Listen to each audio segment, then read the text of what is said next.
放他地方剩下信，让我送六爷。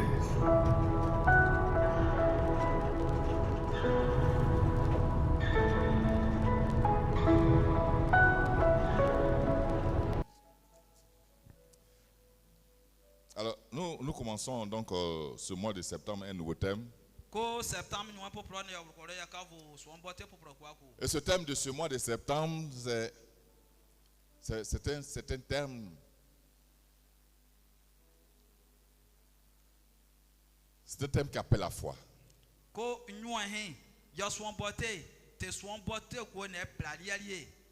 thème qui appelle la foi. Un thème de conviction. Oui. Un thème qui t'appelle à être debout, à te tenir debout.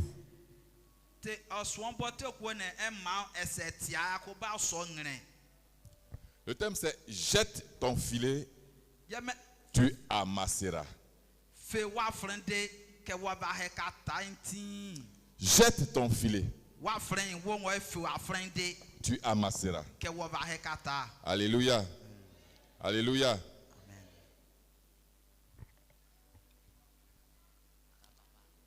De wa frein que aka papa. De wa frein, fe wa frein ti asoke aka papa ka nyeta nti ata. Voilà. Alléluia. Qui veut jeter son filet ce matin? Nchi egba fe ya frein adi asoe. On lève la main pour lever. Hein? Je veux jeter mon filet ce matin. Dis, je vais jeter mon filet ce matin. Je vais jeter mon filet ce matin. Je vais jeter mon filet ce matin. Et j'amasserai au nom de Jésus. J'amasserai au nom de Jésus. J'amasserai au nom de Jésus. Alléluia. Alléluia. Amen. Que Dieu vous bénisse. Que Dieu vous bénisse. Que ce que vous avez proclamé, cela se réalise au nom de Jésus.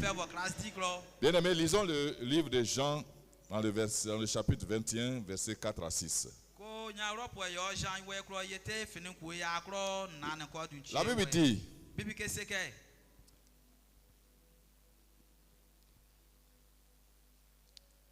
le matin étant venu,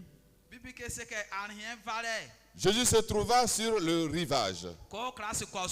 Mais les disciples ne savaient pas que c'était Jésus. Jésus leur dit, enfants, n'avez-vous rien à manger? Il lui répondit non. Il lui répondit non. Le verset 6.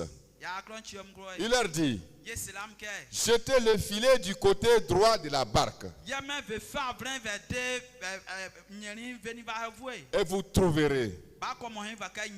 Alors ils jetèrent donc le filet,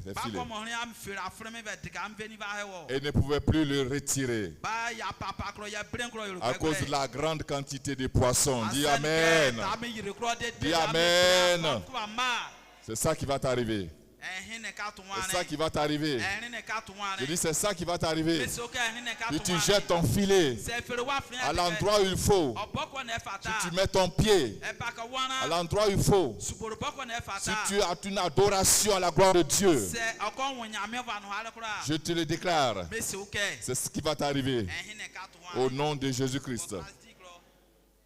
Jette ton filet. Bien aimé, cette expression, nous le rencontrons souvent dans les prêches, dans les prédications, dans les messages.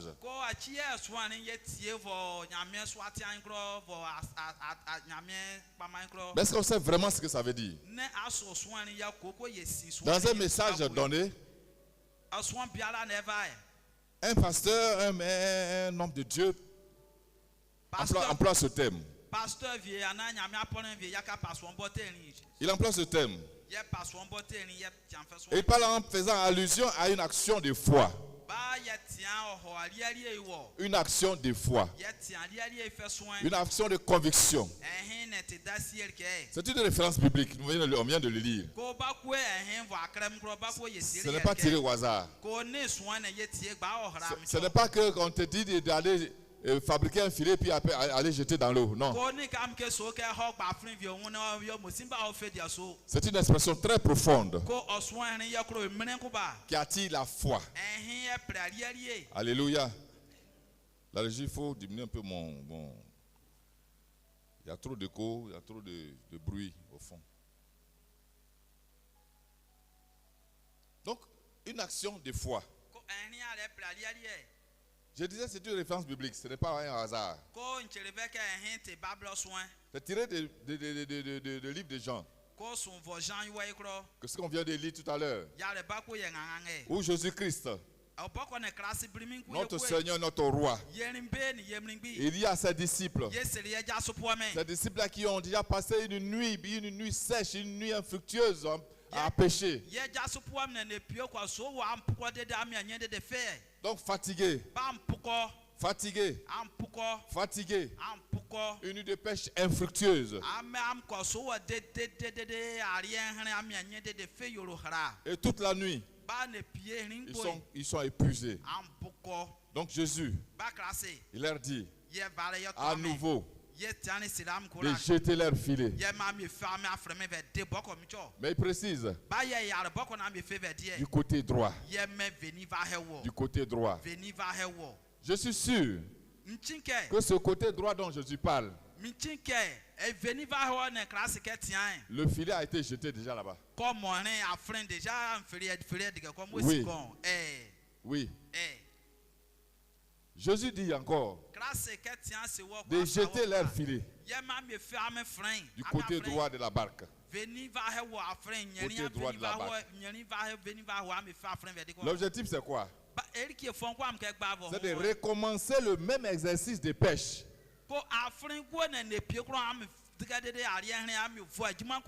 Ceux qui l'ont fait toute la nuit, qui n'ont rien trouvé. Mais cette fois-ci là, c'est pour une grâce. Ils vont recommencer. Mais cette fois-ci, c'est pour avoir un grand nombre de poissons. Alléluia. C'est pour avoir de la bénédiction. C'est pour avoir la joie, la grâce, la paix, le bonheur, le recommencement, le renouveau. C'est pour avoir la guérison. Je stigmatise en tout. Pas pour dire qu'en jetant le filet dans le lot, ça va donner la guérison. Non. Mais en le faisant, ça ouvre des portes à tout. Ça ouvre des portes à tout. Alléluia. Alléluia. Jeter le filet. C'est très important. J'ai parlé d'une action de foi. Donc une expression très qualitative, très significative. Ça veut dire quoi? Ça veut dire agir. Ça veut dire exercer. Manifester. Alléluia. Donc agir par confiance. Exercer par confiance. Jeter son filet peut aussi se traduire également par une action d'évangélisation.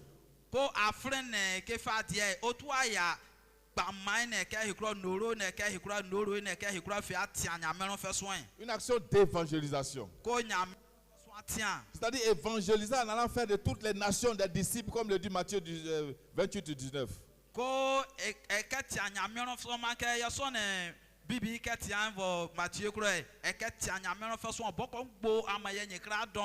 Donc partager le message de l'évangile pour toucher tout le cœur, les cœurs qui sont encore endurcis, les cœurs qui sont encore dans l'incrédulité.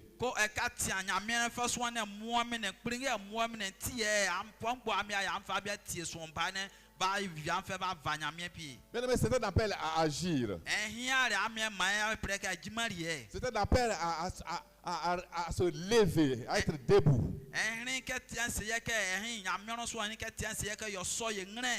C'est un appel à s'engager et à dépendre totalement de la parole de Dieu.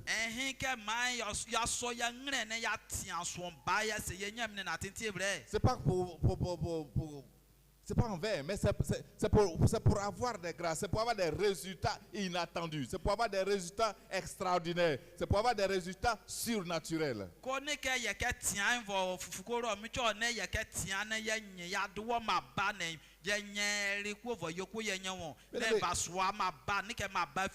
Quand la parole de Dieu est lancée, quand la parole de Dieu est dite, et que tu la saisis avec foi, le résultat, c'est l'extraordinaire. Le résultat, c'est le surnaturel. Alléluia. Alléluia. C'est pourquoi nous sommes appelés à saisir la parole de Dieu.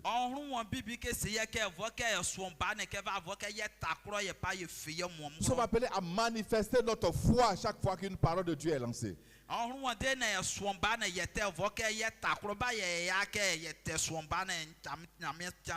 Ici précisément dans Jean 21. Cela appelle à faire confiance. C'est un appel à la confiance. Alléluia. Un appel à la confiance. Donc agir par confiance. Mais par confiance en ce Jésus-Christ. Par rapport à cette situation de pêche infructueuse. Donc d'infructueuse à rendre fructueuse.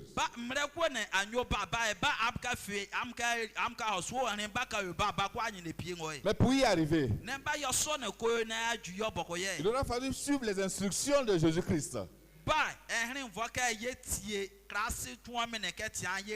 Jésus a dit, jetez vos filets du côté droit de la barque. Il a été très précis. Il n'a pas dit derrière, devant, à gauche. Il a dit du côté droit de la barque. Donc c'est une instruction ferme que nous devons saisir et suivre. C'est une recommandation que nous devons respecter à la lettre. Pas en retirer ni en rajouter. Alléluia. Nous devons suivre cela à la lettre. Ce qu'il a dit par rapport à ce qui a été déjà fait jusque-là par les pécheurs, ça paraissait presque inhabituel. Donc, à vue d'œil, cela semblait contraire à la logique. Carrément contraire à la logique. On aurait même pu penser que cela était irréaliste. Parce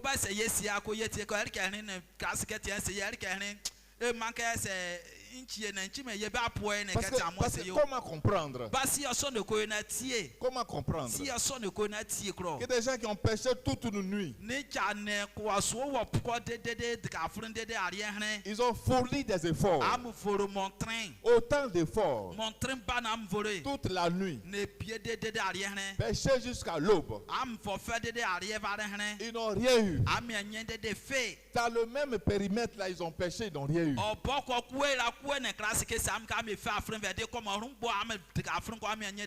Donc eux-mêmes ils sont persuadés, ils sont convaincus qu'il n'y a pas de poisson. Donc comment comprendre au même endroit où ils sont, qu'on vient leur dire de jeter encore le filet? Ah vraiment. Moi à la place je dis pardon, je suis fatigué, faut pas m'embêter.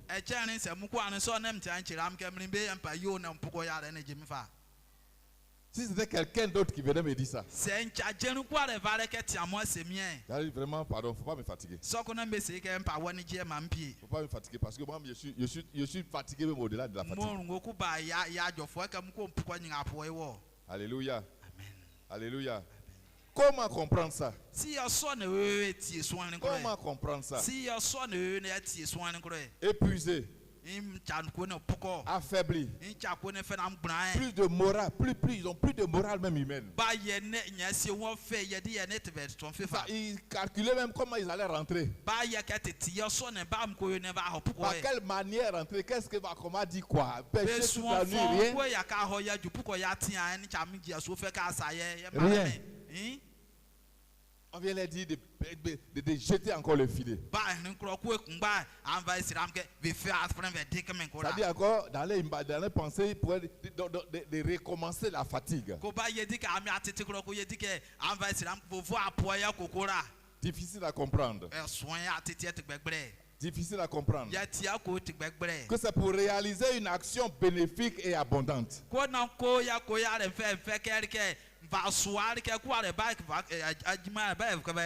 Oui. Mais il fallait avoir la révélation pour comprendre cela. Il fallait avoir la révélation. Et bien aimé, nous devons faire confiance en Jésus-Christ. Nous devons faire confiance au roi des rois, à ce Dieu tout-puissant qui est au-dessus de tout. Quand il dit, la chose arrive. Nous devons faire confiance à ce Dieu. Oui. Dans Jérémie 17, 7 à 8. Béni soit l'homme qui se confie en l'Éternel. Et dont l'Éternel est l'espérance. L'Éternel est l'espérance. Il est comme un arbre planté près des eaux et qui étend ses racines vers le courant. Il n'aperçoit point la chaleur quand elle vient. Et son feuillage reste vert. Dans l'année de la sécheresse, il n'a point de crainte. Et il ne cesse point de porter du fruit. Il ne cesse point de porter du fruit. Que tu ne cesses point de porter du fruit au nom de Jésus-Christ. Que tu ne cesses jamais de porter du fruit au nom de Jésus-Christ. Alléluia. Quel est le contexte dans Jean 21? Je le procès tout à l'heure. Après la mort de Jésus-Christ, les disciples de Jésus se sont retournés à leurs tâches quotidiennes, comme par exemple la pêche.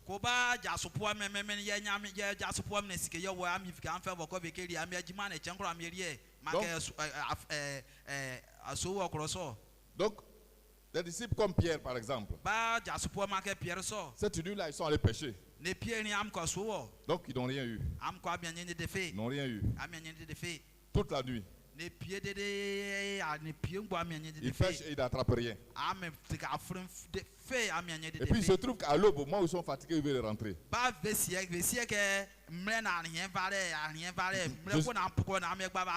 Jésus qui était mort, il les ressuscite. Il se révèle à eux. Il apparaît à l'aube là. Sur le rivage. Il les apparaît. Alléluia. Alléluia. Ils n'ont pas vu que c'était Jésus. Ils n'ont pas vu. Donc maintenant Jésus, en voyant qu'ils n'ont rien pris, c'est en ce moment-là qu'il les interpelle, qu'il se révèle. Il leur dit, jetez votre filet du côté droit. Alléluia. Et en obéissant, ils vont pêcher un grand nombre de poissons au point que les filets se rompaient pratiquement.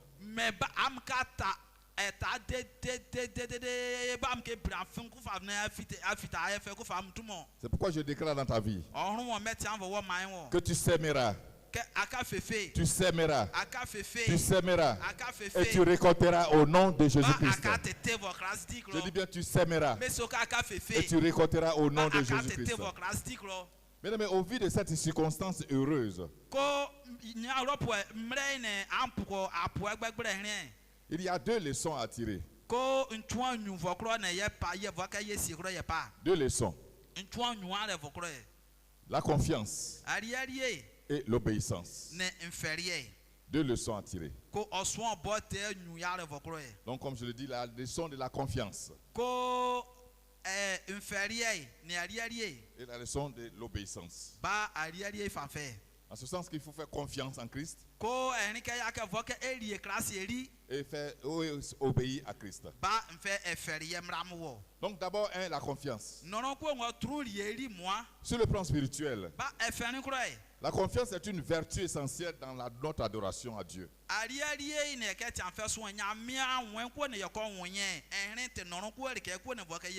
Une vertu, vraiment, c'est une vertu essentielle. C'est-à-dire quoi? C'est un abandon total à Dieu qui est la source de toute notre vie, qui est la source aussi de l'amour.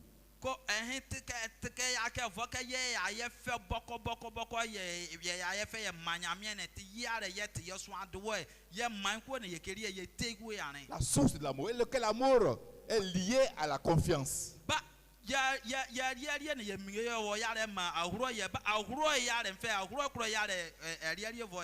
Et ce qui dit par une foi profonde qui nous amène à nous confier, à ne nous confier qu'à Dieu seul.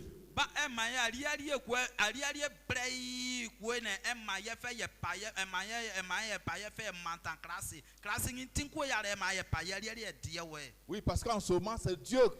Tu dois savoir que c'est Dieu seul qui est notre refuge.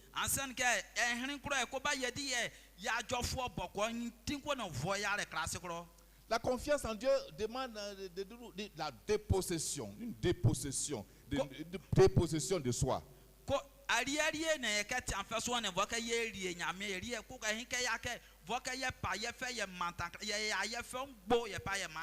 Ça veut dire quoi? Ça veut dire que nous privons notre personne, nous privons notre ego.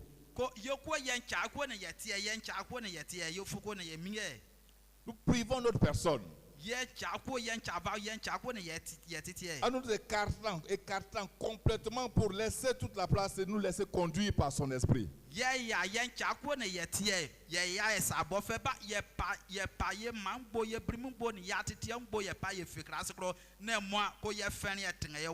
Cela revient à dire que nous ne nous appartenons plus. Nous ne nous appartenons plus à nous-mêmes. Mais nous appartenons à Dieu seul. À Dieu seul. Alléluia. Alléluia. À Dieu seul. La confiance en Dieu nous permet de ne jamais douter. Ça, c'est très important dans la vie du chrétien. Ne jamais douter. Donc, en ne doutant pas, il te permet d'être patient. Patient, de savoir tenir bon, de supporter les épreuves. Avoir confiance en Dieu, c'est prier sans cesse. Prier sans cesse. Mais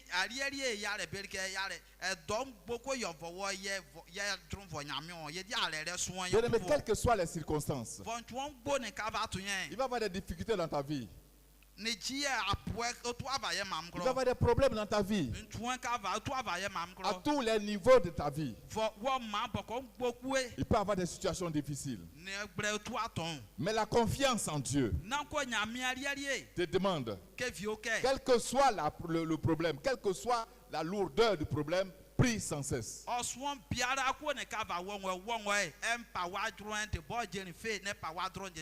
Prie sans cesse. Pour que tu continues cette relation avec Dieu. Pour que tu continues cette communion avec Dieu. Pour que le diable ne trouve pas de brèches. Alléluia. Donc, te demande de prier sans cesse.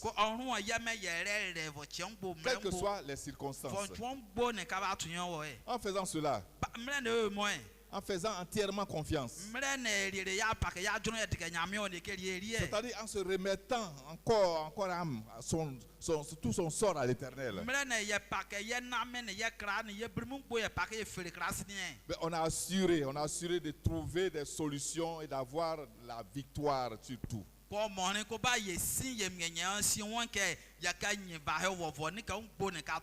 Regardez ce que dit le livre de Proverbes 3, 5 à 6.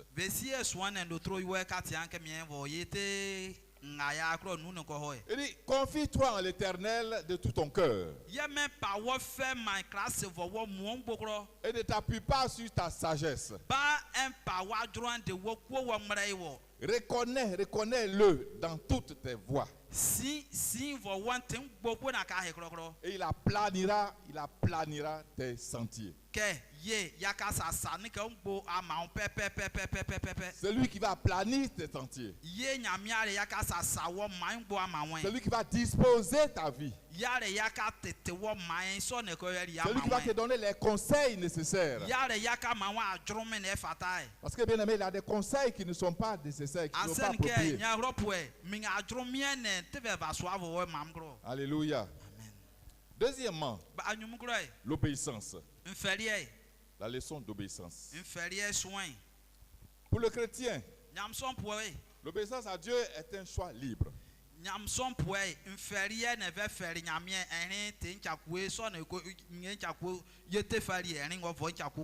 Donc on choisit en âme et conscience d'obéir ou bien de ne pas obéir.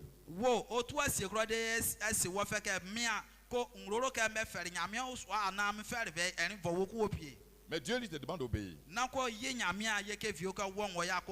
Alléluia. L'obéissance à Dieu, c'est également un acte de foi qui consiste à ne regarder qu'à Dieu seul.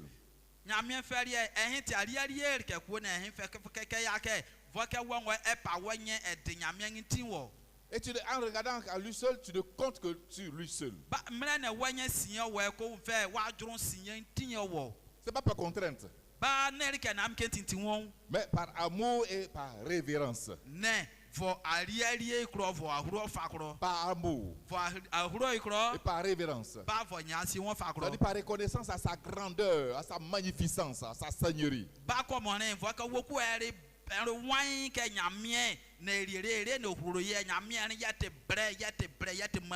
Oui, en reconnaissant que Dieu, il est Seigneur, il est le Seigneur de ta vie. Et qu'il n'y a que lui seul qui est capable de tout dans ta vie.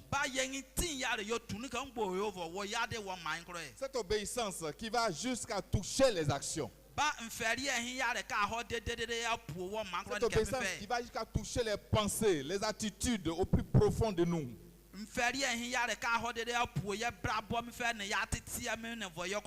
Bien aimé, elle est comparable à une clé pour la réussite d'une vie épanouie.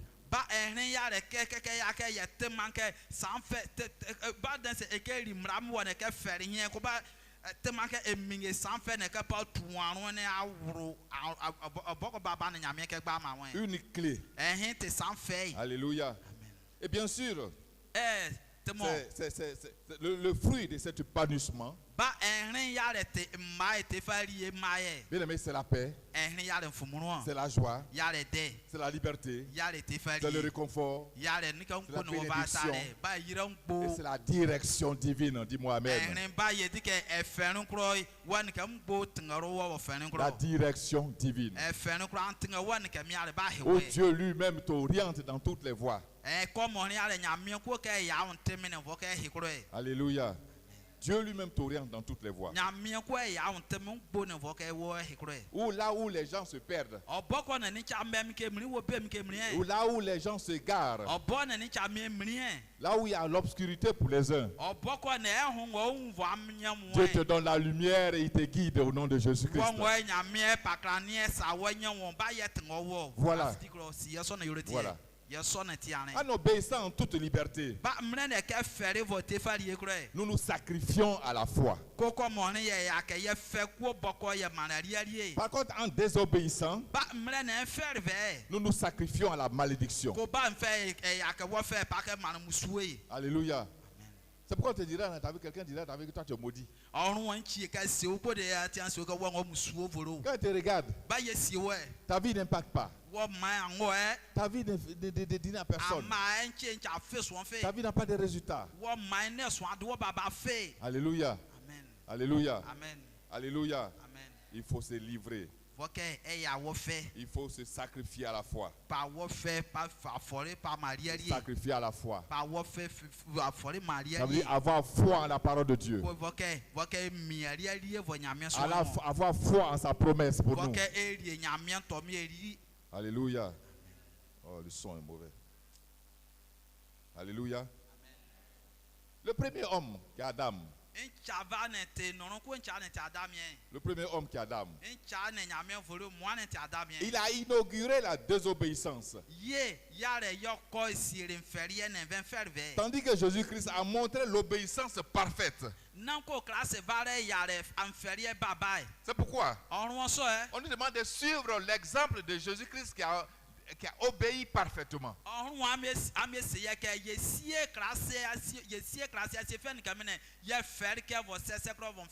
Oui, pour que notre adoration soit parfaite. Cette adoration qui nous ouvre la voie du salut. Oui, et d'une vie, d'une relation renouvelée avec Dieu. Alléluia. L'obéissance est un gage d'une stabilité spirituelle. Une stabilité spirituelle. Mais surtout une stabilité spirituelle parfaite et une profonde joie intérieure par le Saint-Esprit.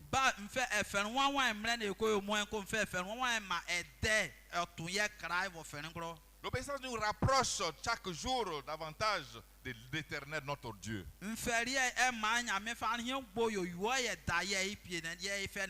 Alors en ce moment-là, lui se révèle à nous. Lui se révèle à nous. Et plus librement. Alléluia. Librement. L'obéissance nous rend agréable à Dieu. Agréable à Dieu. En suivant ses instructions. Et nous permet de bénéficier de ses faveurs. Jean 14, 21. Jean 14, 21. Il dit celui qui a mes commandements et qui les garde, c'est celui qui m'aime. Et celui qui m'aime sera aimé de mon Père. Je l'aimerai et je me ferai connaître à lui. Alléluia. Voilà les faveurs, les grâces. Donc, avec l'obéissance, par l'obéissance, cette obéissance qui nous rend agréable et nous permet d'accéder à cela.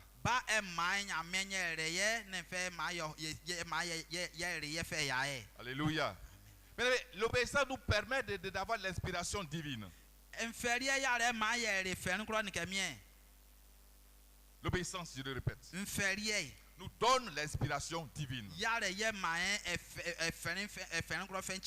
Et nous permet de rencontrer, de remporter des victoires sur l'ennemi. C'est par l'inspiration divine que Dieu va t'orienter pour échapper l'ennemi, pour avoir la victoire sur l'ennemi.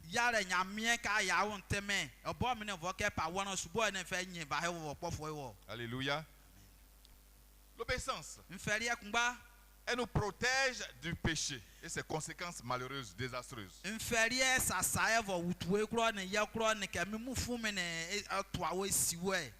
est donc un moyen qui nous protégeant du péché. Elle nous permet de marcher dans la justice et la sainteté. Cette justice et cette sainteté qui nous conduit à la vie spirituelle que Dieu veut.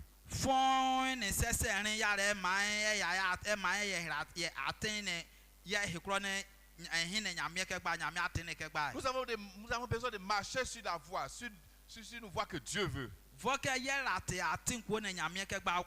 Bien, mais ce n'est pas sur la voie que toi tu veux. Et rejeter celle de Dieu. Dieu a ses voies. Et il recommande que nous, ses enfants, qui nous adorons, en vérité, marchons sur ces voies-là.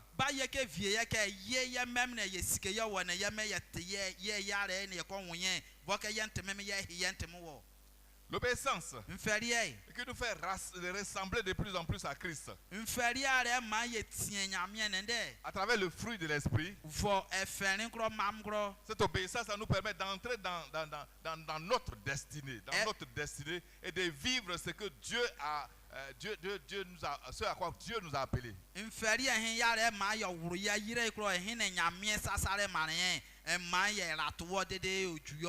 Nous avons une destinée en Christ. Nous avons une destinée pour notre futur. Donc nous ne sommes pas dans le hasard, nous ne sommes pas nés au hasard, nous ne sommes pas tombés du hasard.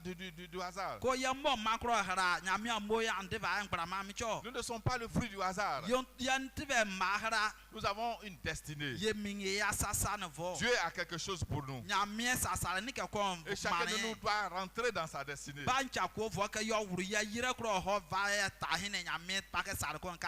Oui, et vivre ce pourquoi Dieu l'a appelé.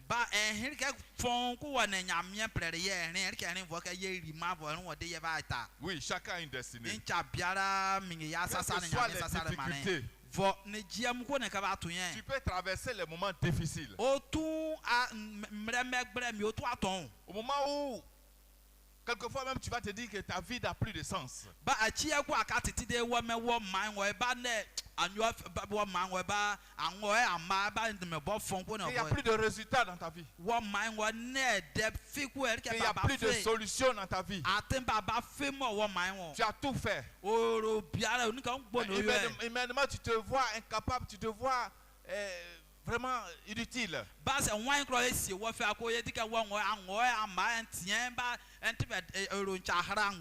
Mais laisse-moi te dire que c'est tes yeux, c'est tes appréhensions, c'est ta pensée qui voit cela. Oui, parce que Dieu n'a pas fini avec toi. Tu as une destinée en Christ. Donc appuie-toi sur lui. Appuie-toi sur lui. Réfère-toi à lui. Et cette situation, étant donné que rien n'est impossible à Dieu, je te dis que cette situation va disparaître au nom de Jésus. Cette situation va disparaître. Il n'y a rien que Dieu ne peut pas faire. Il n'y a rien qui soit impossible à Dieu. Il n'y a rien qui soit au-dessus de la force de Dieu, la capacité de la puissance de Dieu. Alléluia. Par l'obéissance, la veuve de Sarepta, elle va entrer dans sa destinée. Elle n'avait plus rien. Démunie. Plus rien. Alléluia. Plus rien du tout. Elle a dit quelque chose dans son récit qui a touché mon cœur. Elle a dit qu'il y a juste une poignée de farine et puis un peu d'huile. Quand elle va finir de préparer ça avec son fils, ils s'attendent à la mort et puis c'est fini.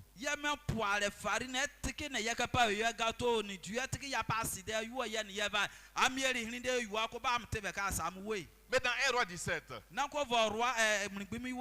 elle va jeter son filet. Elle va jeter son filet. Elle va jeter son filet au devant d'Élie, le prophète Élie. Mais avant, c'est Élie lui-même qui va jeter son filet au devant de l'Éternel. C'est Élie lui-même. Donc on va revenir à la femme, à la veuve. Élie lui-même jettera son filet au devant de l'Éternel. Il va obéir aux recommandations de Dieu. Dans 1 Roi 17, Ensuite, verset 2 à 4. Nous allons lire. La parole de l'Éternel fut adressée à Élie en ces mots. Dieu dit à Élie, pars d'ici, dirige-toi vers l'Orient et cache-toi là-bas, près du torrent de Kérit. Ce torrent de Kérit est en face du Jourdain.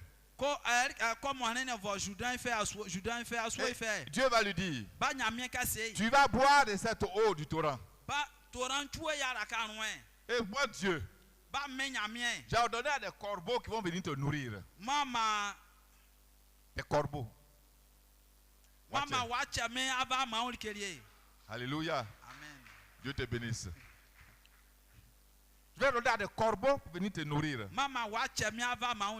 Alléluia. Alléluia. Amen. Il va jeter son filet. C'est-à-dire il va obéir à la parole de Dieu. Le corbeau. De manière générale, le corbeau représente le mal, donc le malheur. Le corbeau représente l'iniquité. Le corbeau représente l'obscurité. Donc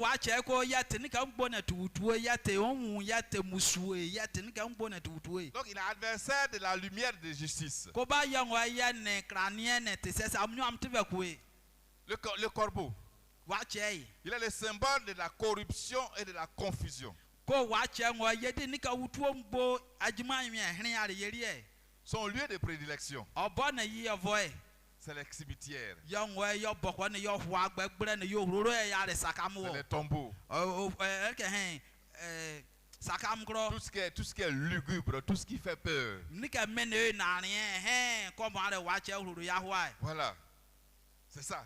Il est caractérisé par son type d'alimentation particulier. En ce sens qu'il est omnivore. Il est omnivore. Il est friand de la chair. Il est friand de la chair de toute espèce. Je vous dis ça pour décrire un peu l'aspect du corbeau. Comment il est.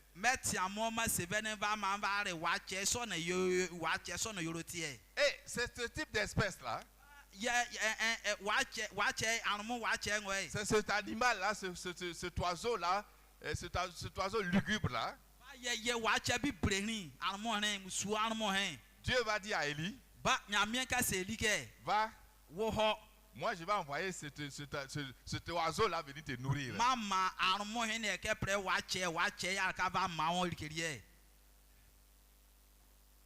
Alléluia. Amen. Alléluia. Amen. Je me rappelle à Benoît ici, en son temps, quand je voyais corbeau, j'avais peur.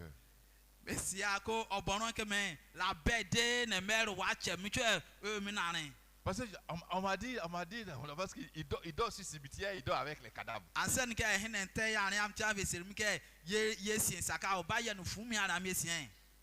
Donc il est compagnon des cadavres, des fantômes.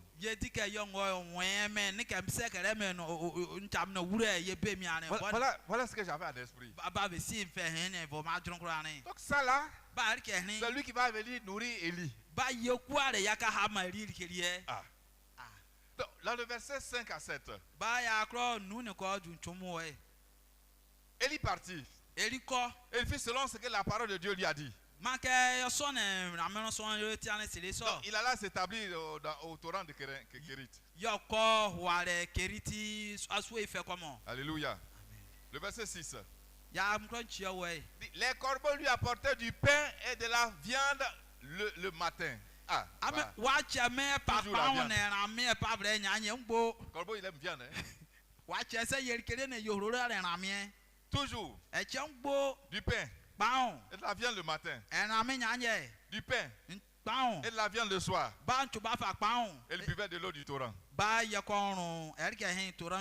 Il buvait de l'eau du torrent. Alléluia. Voilà ce qu'il c'est. Le verset 7. Mais au bout d'un certain temps, le torrent fut à sec. Il n'était plus tombé de pluie dans le pays. Plus de pluie dans le pays. Donc tout était sec. C'est là que va suivre la femme, la veuve de Sarepta. C'est là qu'elle va jeter son filet. Donc le taureau étant sec et de plus rien à manger ni à boire, l'Éternel va amener Élie chez la veuve de Sarepta. Dans 1 Roi 17, à partir du verset 9. Il va dire, l'Éternel va dire à Élie, lève-toi, va à Sarepta. Qui appartient à Sidon. Et demeure là. Voici, j'ai ordonné à une femme veuve de te nourrir. Une femme veuve de te nourrir. Une femme veuve, c'est quelqu'un qui n'a pratiquement rien.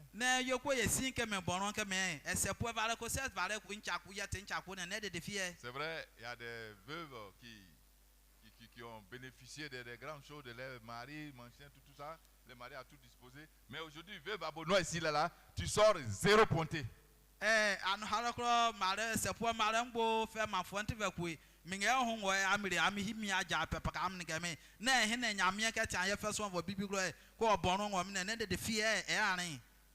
Zéro. Tu as fait 20 ans, 30 ans, 40 ans, 50 ans, zéro.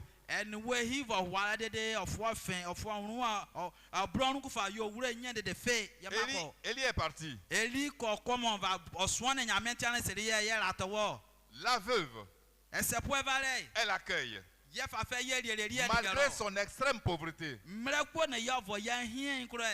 elle accueille. Malgré la charge de son fils qui lui aussi n'avait rien à manger.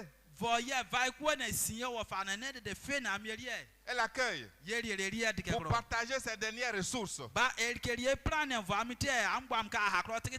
C'était juste une poignée de farine avec un peu d'huile. Elle accueille en signe de confiance en Dieu.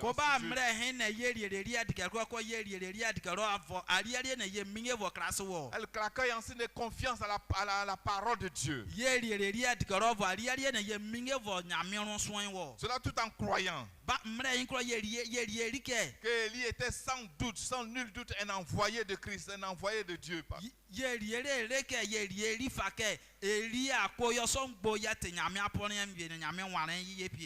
Alors le miracle va se produire. Le miracle va se produire.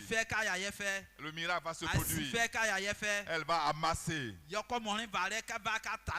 Oui, elle va amasser. Elle va amasser. Bien-aimé, je déclare ce matin que tu amasseras au nom de Jésus-Christ.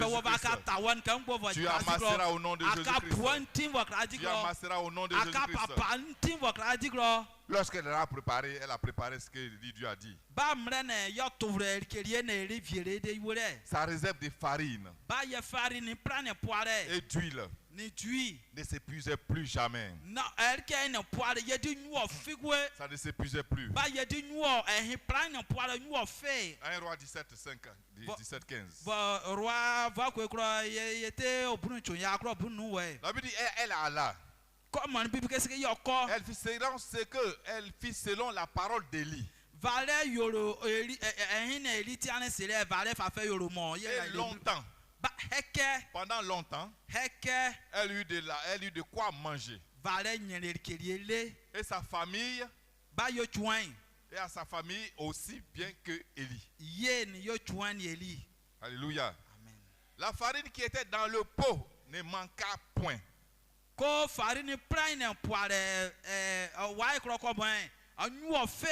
Et l'huile qui était dans la cruche ne diminua point. Selon la parole que l'Éternel avait prononcée par Élie.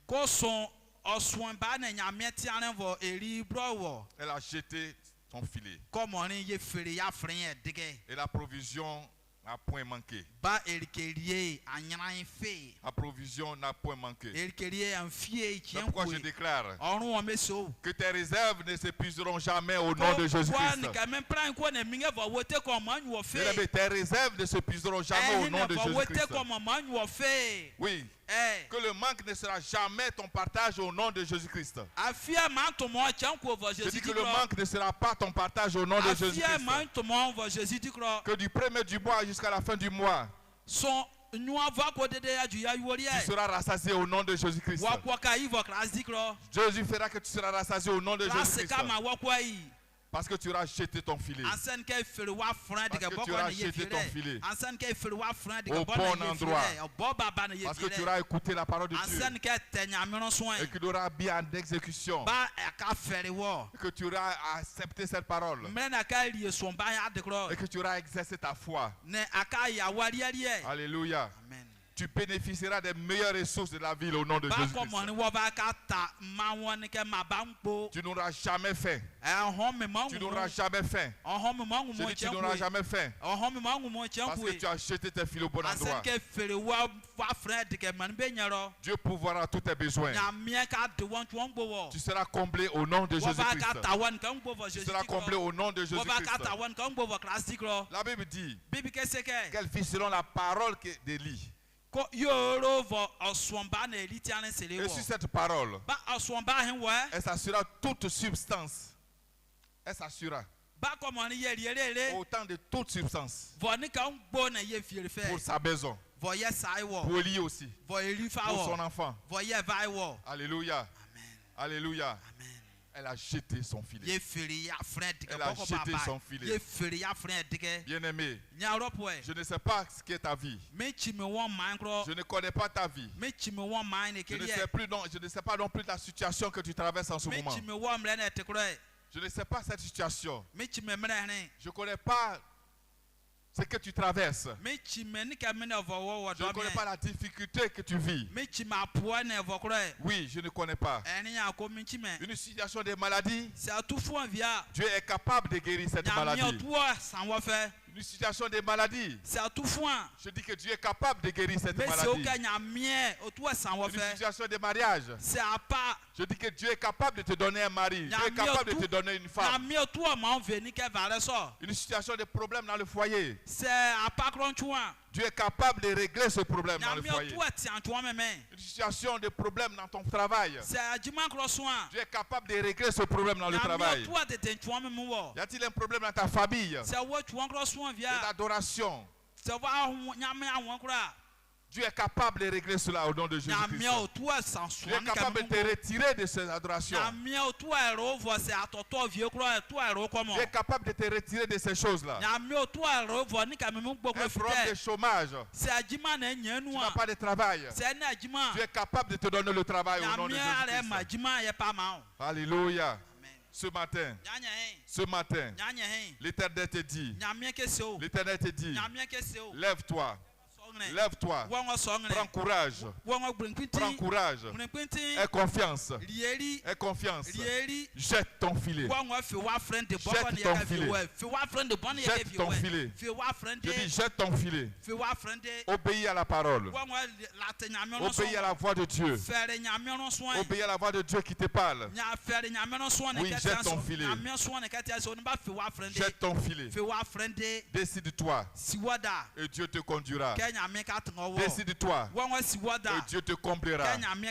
Décide-toi et Dieu va te donner ce que ton cœur désire. Bien-aimé, que Dieu te bénisse. Tu vas te lever. Tu vas te lever. Tu vas te lever. Tu vas te lever. De la même façon que Élie a obéi en obéissant. Il a jeté le filet. De la même façon que Pierre a obéi. Il a jeté le filet. Pas n'importe quel endroit. Du côté droit. Le côté droit symbolise là où Dieu veut que tu ailles. Le côté droit symbolise ce que Dieu veut que tu fasses. Il y a ce que le diable veut que tu fasses. Mais il y a ce que Dieu veut que tu fasses. C'est ce côté droit. C'est ce côté droit. C'est ce côté droit. Tu vas prier. Tu vas prier. Que Dieu te donne la force. Tu vas prier. Que Dieu t'oriente. Va prier. Que Dieu te donne la lumière. Afin de marcher là où il veut. Afin que tu puisses marcher là où il veut. Afin de pouvoir mettre les pieds là où il veut. Afin de te retirer là où il ne veut pas.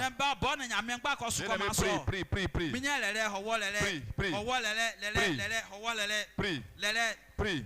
S'il y a un endroit où tu vas qui n'est pas bon, demande à Dieu. Toi, tu n'as pas la force de le faire. Tu as voulu le faire de ta force. Tu as voulu le faire de tes capacités. Mais tu es faible. Demande à Dieu de te donner la force. Ce que je fais qui n'est pas bon. Le cœur, là où j'ai mis le cœur qui n'est pas bon. La pensée que j'ai qui n'est pas bon. Les actions que je pose qui ne sont pas bien. Les agissements que je fais ne sont pas bien. Demande à Dieu de te donner la force. De te retirer de ces choses. De reconduire ta vie. De reconduire ta vie. De remettre ta vie sur le droit chemin. Prie, prie, prie, prie. Prie. Il y a beaucoup de choses que tu ne peux pas faire de toi-même. Il y a beaucoup de choses que tu ne peux pas faire de ta force. Il n'y a que Dieu qui peut te donner la force. Il n'y a que Dieu qui peut t'orienter. Il n'y a que Dieu qui peut te conduire. Il est le seul capable de tout. Il est le seul capable de tout. Nous sommes dans des moments difficiles. Nous sommes dans des moments difficiles. Nous ne sommes pas des moments où nous devons nous dire des paroles mielleuses, non. En même temps que la parole de Dieu vient vous réconforter. Sachez une chose. Nous sommes à un moment de guerre spirituelle. Où le diable ne s'arrête pas. Où le mal ne s'arrête pas. Où Satan joue. Satan est actif. Toi, tu ne dois pas t'arrêter. Toi, tu ne dois pas t'arrêter. La Bible te dit, prie sans cesse. Prie sans cesse. Prie sans cesse. Priez sans cesse. Fais jeter son filet. Être en communion avec Christ. En permanence à ta Christ. Fais jeter ton filet. Sois fidèle. Sois fidèle. Sois fidèle. Sois fidèle. Et Dieu sera avec toi. Dieu sera avec toi. Bien-aimé, prie. Prie, prie, prie, prie, prie. Prie. Ce que Dieu veut pour toi, demande-le. Seigneur, donne-moi ce que tu veux pour moi. Donne-moi ce que tu veux pour moi. Merci Seigneur. Merci Père éternel. Gloire à toi Seigneur. Au nom de Jésus-Christ. Père, te rendons grâce, te bénissons. Te disons merci pour ce moment passé dans ta présence. C'est toi qui nous conduis, c'est toi qui nous conseilles. Seigneur, ce qui est impossible à nous, Père de Dieu, toi tu es capable de nous le donner. Seigneur, donne la force. Donne la force de pouvoir jeter nos filets à l'endroit où toi-même tu veux. De faire ce que toi-même tu veux. Et non pas ce que nos cœurs désirent, mais ce que toi tu veux que nous fassions. Merci Seigneur de nous orienter. Merci de nous conduire. Merci de nous éclairer. Que ton nom soit béni. Que toute la gloire revienne à toi. Au nom de Jésus. Amen. Amen. Amen. Acclame Jésus. Acclame Jésus. Que Dieu te bénisse. Centre d'évangélisation. La moisson glorieuse.